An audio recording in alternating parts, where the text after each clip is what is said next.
Hello, this is Dale Tupling, and this is my brief explanation of my Excel dashboard resume.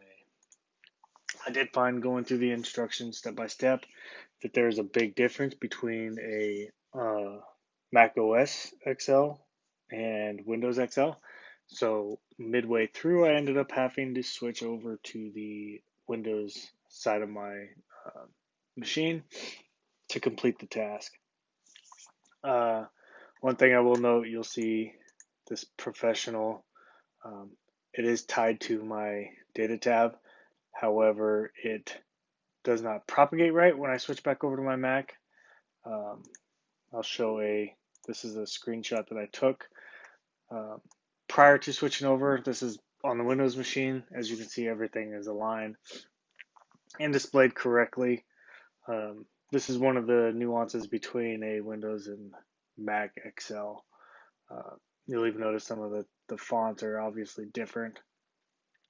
That was the biggest headache, was trying to figure out some of the key tasks inside the step-by-step guide are not accessible through Excel on Mac OS as they are on Windows operating system.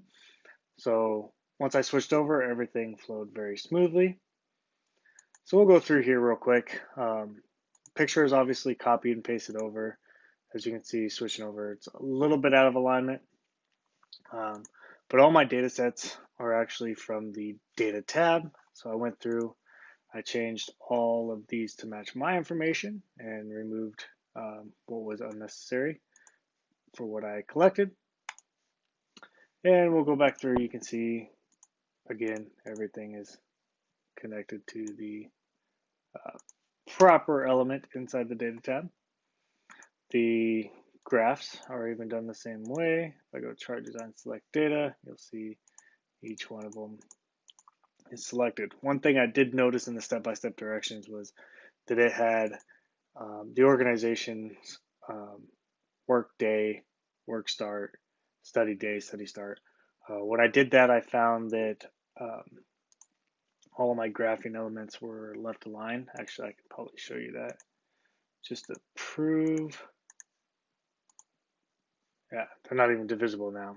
This is one of those nuances between Mac and Windows. So if I put these back, there they come. So that was one difference that I found within the step-by-step guide. However, I was able to work it out. All of it lines up with my timeline that I set. And then same thing with these.